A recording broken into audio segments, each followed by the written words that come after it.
कोशिश करें कि भारत में सफाई कर्मी जातियां जो है, एक तो क्योंकि जो जातियां अर्धशिक्षित होती है तो वो धार्मिक कर्मकांडों में ज्यादा उलझी हुई रहती है, तो इसीलिए सफाई कर्मी की जो जातियां है वो अर्धशिक्षित है। वो अर्धशिक्षित है तो वो धार्मिक कर्मकांडों में ज्यादा उलझी रहती है। धार्मिक कर्मकांडों में ज्यादा उलझी रहती है तो धार्मिक कर्मकांड पूरा करने के लिए पैसा खर्चा करना पड़ता है। मैंने देखा कि लोग जो है कर्जा लेकर के पूरा करते हैं। पंजाब में तो मैंने बहुत ज्यादा देखा।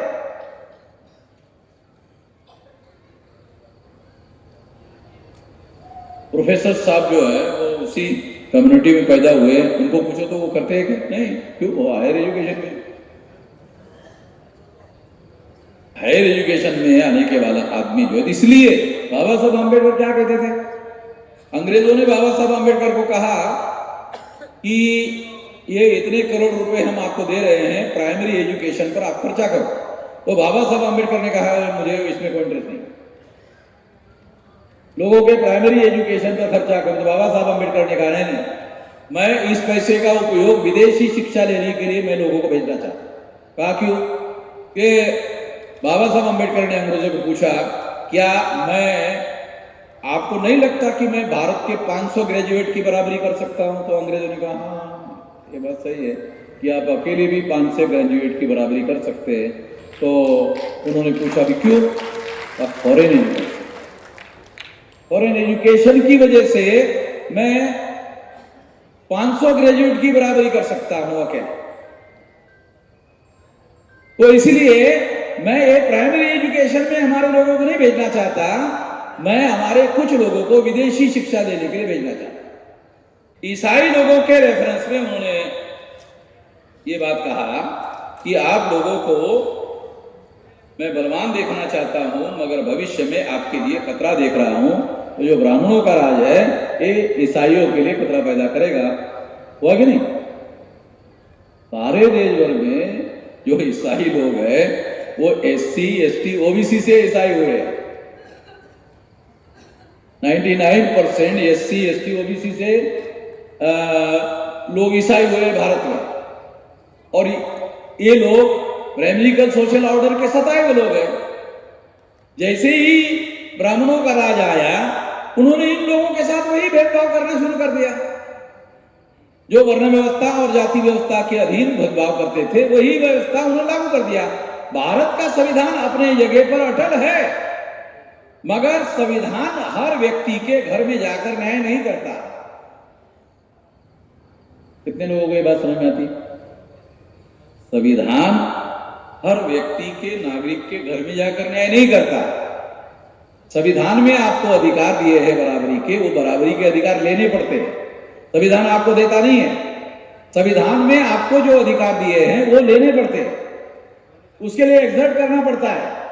जो एक्सर्ट करता है उसको मिलता है, जो एक्सर्ट नहीं करता उसको नहीं मिलता है। संविधान में वैसे लिखा रहता है।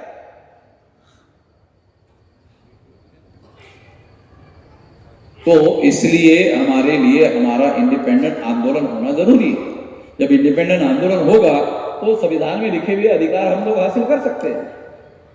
एक पर्सपेक्टिव हमारे अंदर होना चाहिए, तभी हम लोग सफल हो सकते हैं। तो पहले तो हमें जानकारी होना चाहिए सही, और हमारे पास हमारा अपना दृष्टिकोण होना चाहिए कि समस्याओं का समाधान कैसे हो सकता है। हिंदू धर्म दुनिया में निकृष्टतम धर्म है। निकृष्ट नहीं है, निकृष्टतम।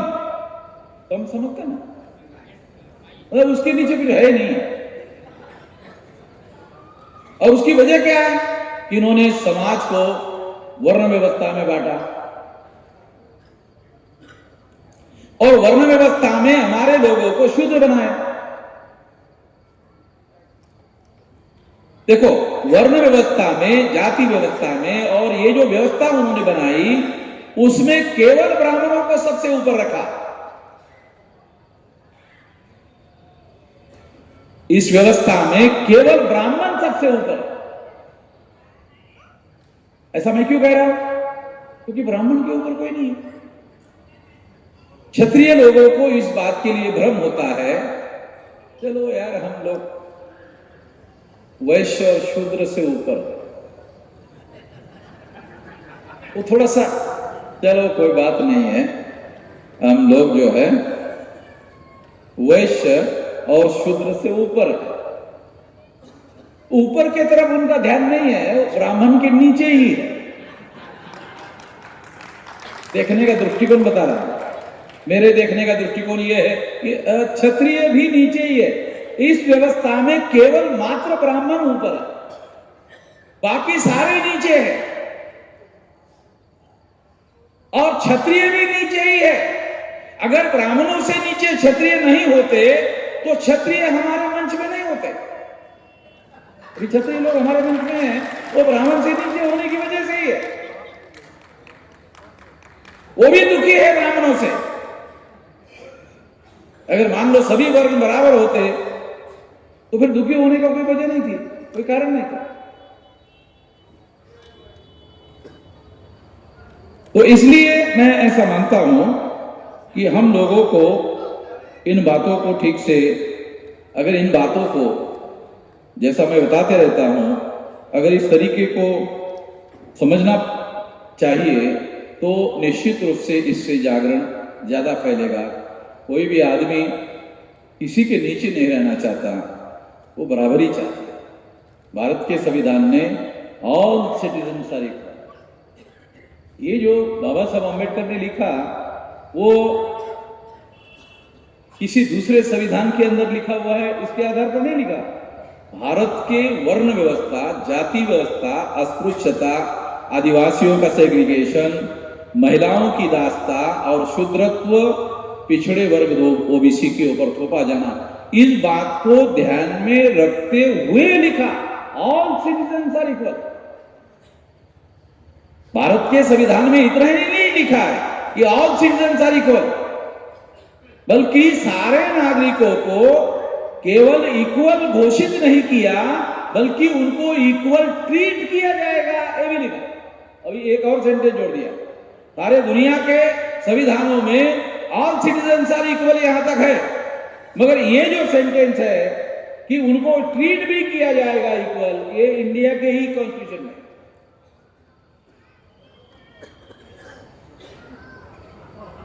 दूसरे देशों के संविधानों में लिखा नहीं है, मगर व्यवहार में है।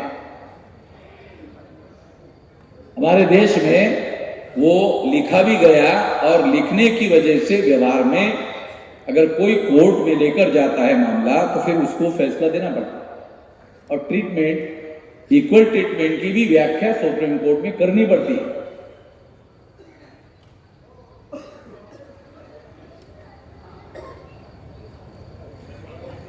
ये भारत में बढ़ती हुई बीमारियों का बोझ और स्वास्थ्य सेवा का बुरा हाल, ये देखो भारत में जो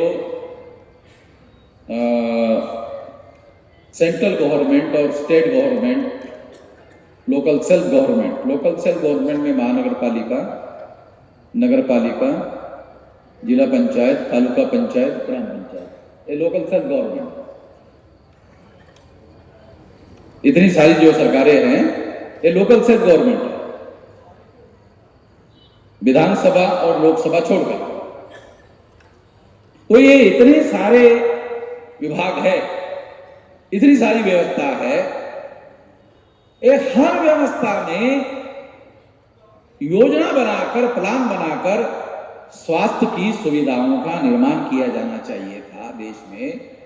अगर आप देखोगे तो भारत में स्वास्थ्य सुविधाओं की जितनी दुर्दशा है, उतनी दुर्दशा दुनिया में कहीं पर भी नहीं। मैंने इंग्लैंड में देखा कि हमने टेलीफोन किया था, इंग्लैंड में कुछ ऐसी घटना हुई थी, 2-3 मिनट के अंदर गाड़ी जो है, 2-3 मिनट के अंदर ही गाड़ी है अंबेडकर भवन में। आपको डॉक्टर साहब को भी पता होगा, हाँ, साउथ हॉल। हैरान हो गए थे हम लोग, ऐसा टेलीफोन किया और हम लोग बातचीत कर रहे थे कि गाड़ी आ गई, और गाड़ी में डालकर उनको हम लोग को लेकर गए। ऐसा नहीं है कि भारत के पास में, सरकार के पास में पैसा नहीं है। कई साल पहले का बजट भारत सरकार का 42 लाख करोड़ रुपए का था। अभी तो मेरे ख्याल से 50-60 लाख रुपए, 50-60 हजार लाख रुपए करोड़ का बजट होगा। अब हमारे लोगों को ये भी समझ में नहीं आता 42 लाख करोड़ ये आंकड़ा कितना होता है। मेरे लोगों को ये भी समझ में नहीं है ये जरा आंकड़ा होता कितना। बोलते हैं लाख होगा, तो ये लोगों को ये समझ में नहीं आता कितना है। ये समझाने के लिए आपको बताता हूं 42 लाख करोड़ का मतलब 1 लाख करोड़, 2 लाख करोड़, 10 लाख करोड़, 15 लाख करोड़, 20 लाख करोड़, 25 लाख करोड़, 30 लाख करोड़, 40 लाख करोड़, फिर 42 लाख। ये बहुत ज्यादा है। एक केंद्र सरकार का कई साल पहले का, तो पैसे की कमी नहीं है। एक केंद्र सरकार का बजट है, राज्य सरकार का बजट अलग है।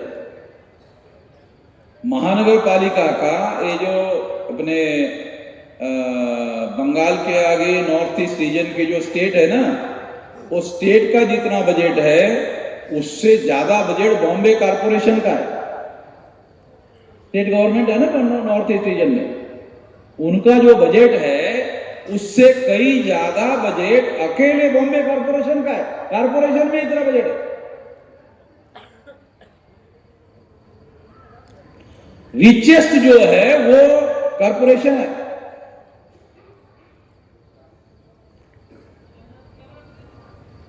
तो पैसे की कमी नहीं है।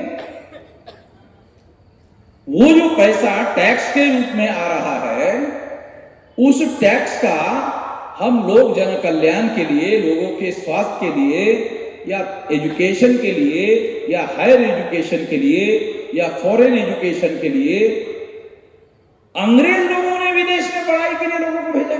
बाबा साहब आंबेडकर उनमें से एक थे। अंग्रेजों ने भेजा।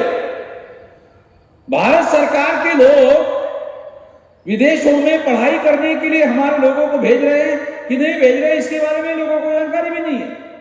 भेज रहे कि नहीं भेज रहे तो कितने भेज रहे हैं, उसके लिए स्कॉलरशिप की व्यवस्था है या नहीं है तो कितनी है, पर्याप्त है या नहीं है।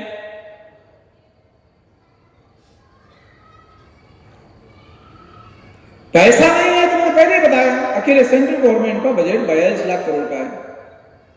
राज्य सरकार का बजट अलग है, महानगर पालिका का बजट अलग है, नगर पालिका का बजट अलग है, जिला पंचायत का बजट अलग है, तालुका पंचायत का बजट अलग है, ग्राम पंचायत का बजट अलग है।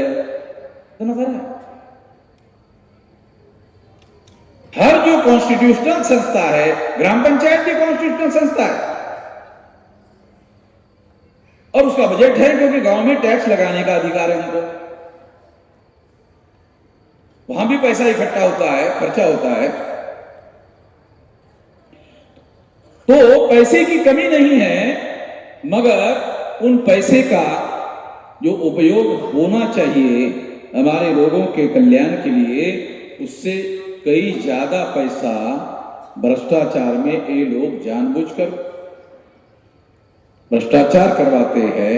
और भ्रष्टाचार से शासन व्यवस्था के नाम पर जो रिप्रेजेंटेटिव सिस्टम डेवलप हुआ है, वो लोग जो है ज्यादा से ज्यादा अमीर हो रहे हैं, उनमें हिस्सेदारी होती है। ब्राह्मणी व्यवस्था में सभी महिलाओं को शूद्र बनाया और सभी अधिकारों से वंचित किया। जो ब्राह्मणिकल सोशल ऑर्डर है उसमें ब्राह्मणों की जो महिलाएं हैं उसको भी शूद्र बनाया, SC ST OBC की महिलाओं को शूद्र बनाया ही बनाया है। ये ब्राह्मणों के घर में जो महिलाएं हैं, जो महिला ब्राह्मण को पैदा कर रही है, उसमें जो पुरुष ब्राह्मण पैदा कर रहा है, वो अपने मां को ही शूद्र घोषित कर रहा है।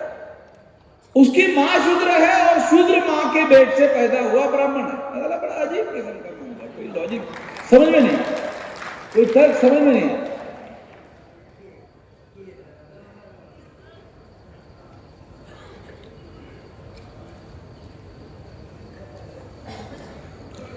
तो ये ब्राह्मणों ने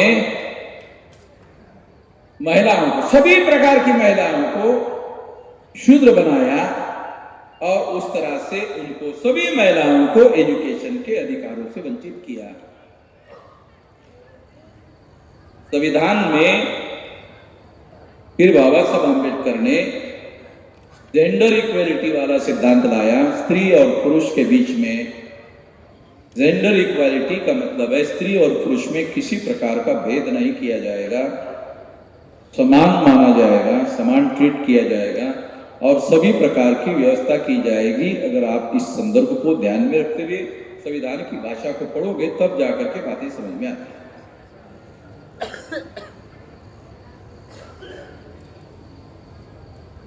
इसी संदर्भ में हम लोग ये बात जानने की